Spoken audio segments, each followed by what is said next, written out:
কেন্দ্রীয় ব্যাংকের নিয়ম অনুযায়ী ঋণ গ্রহীতার মৃত্যু, প্রাকৃতিক দুর্যোগ, মহামারী, নদী ভাঙ্গন, দুর্দশাজনিত কারণ বা বন্ধ প্রকল্পে আংশিক বা সম্পূর্ণ সুদ মওকুফ করা যাবে।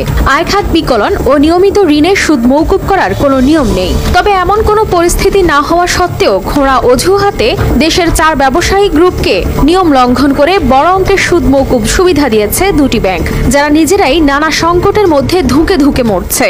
নিয়ম না মেনে 4টি গ্রুপের 6,497 কোটি টাকার সুদ মওকুফ। রাষ্ট্রায়ত্ত ব্যাংক জনতা ব্যাংক ধুকে ধুকে মরছে। এস আলম, নাসা, বিসমিল্লাহ ও অ্যাননটেক্স গ্রুপকে এর সুবিধা দেওয়া হয়। এসব গ্রুপের 14,386 কোটি টাকা ঋণের বিপরীতে 6,497 কোটি টাকা মওকুফ করা হয়েছে। আপনারা সকলে দেখলেন, আমাদের দেশের কৃষক, শ্রমিক, জেলে ভাই যারা আছে তারা ঋণের দায়ে আত্মহত্যা করে। আর আমাদের দেশে যারা ঋণ শোধ করার মতো সক্ষমতা আছে তাদেরকে বড় বড় ব্যাংকগুলা মওকুফ করে দেয়। তা 1 টাকা 2 টাকা না, 6,000 কোটি টাকা মওকুফ করে দিছে।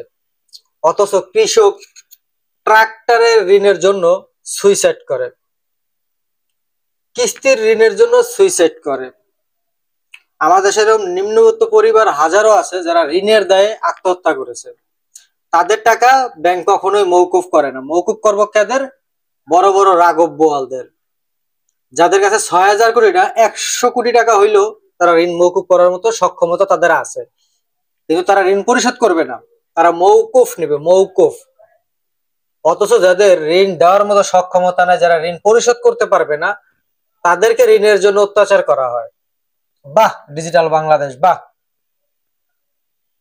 আসলে ভিডিওটা দেখা আমি হাসবো না কানবো এটাই ভাবতে পারছিলাম না। আমরা কোন দেশে বাস করি?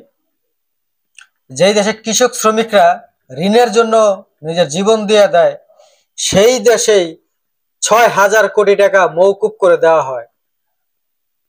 এই যে ব্যাংক দুইটায় 4টা বড় বড় কোম্পানিকে 6,000 কোটি টাকা মওকুফ করলো, এটা নিয়ে কি কারোর সাথে আলাপ আলোচনা করছে বা সংসদীয় অনুমোদন নিছে হইলো কিনা, এটা আমার খুব জানার ইচ্ছা।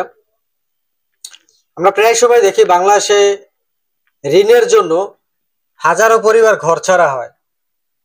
অনেকে ঋণ দেওয়ার ভয়ে, কারণ তাদের দেওয়ার সক্ষমতা নাই, তারা দিতে পারতেছে না, নিজেরা 2 বেলা 2 মুঠো খাইতে পারে না, তারা ঋণ পরিশোধ করবে কোথা থেকে? তারা ঋণের দায়ে পলায়া থাকে। অথচ 6,000 কোটি টাকা যাদের জনগণের টাকা তাদের পকেটে, তারা প্রকাশ্যে ওপেনলি ঘুরে বেড়ায়, আবার তাদেরকে সিকিউরিটিও দেওয়া হয়। আফসোস হয়, আফসোস। আজকে আরটিভিতে নিউজটা দেখে আমি সম্পূর্ণ হতাশ যে দেশে 10,000 টাকার কিস্তির জন্য পরিবার ছাড়তে হয়, নিজেরা জীবন দিয়ে দিতে হয়, সেই দেশে 6,000 কোটি টাকা মওকুফ করে দেওয়া হয়। বাহ বাংলাদেশ, বাহ। এরই নাম স্বাধীন সার্বভৌমত্ব? এর জন্যই কি 3 কোটি মানুষ জীবন দিছিল? এটা আজ প্রশ্ন হয়ে দাঁড়াইলো। আপনারা যারা যারা ভিডিওটা দেখতেছেন অবশ্যই আপনাদের গঠনমূলক মন্তব্য করে যাবেন এবং প্রতিবাদ করবেন। কারণ এই 6,000 কোটি টাকা কোনো ব্যাংকের বাপদাদার সম্পত্তি না, আপনারা আমার মতো জনগণের টাকা দিয়েই এই টাকা ঋণ দিছে। সেই ব্যাংক যদি দেউলিয়া হয়ে যায় তাহলে জনগণ পাবে সামান্য কিছু টাকা, সামান্য, সর্বোপরি সামান্য কিছু টাকা পাবে। যদি 10 লাখ টাকা থাকে সে 1 লাখ টাকা পাবে যদি ব্যাংক দেউলিয়া হয়ে যায়। অথচ যেই ব্যাংক দুইটা 6,000 কোটি টাকা মওকুফ করে দিছে, তাদের কিন্তু বর্তমান অবস্থা ভালো না। অর্থাৎ তারা 6,000 কোটি টাকা মওকুফ করার মতো সক্ষমতা তাদের আছে, কিন্তু কৃষক শ্রমিকের 10,000 টাকা মওকুফ করার মতো তাদের সক্ষমতা নাই। আফসোস হয়, আফসোস। বাহ বাংলাদেশ, বাহ।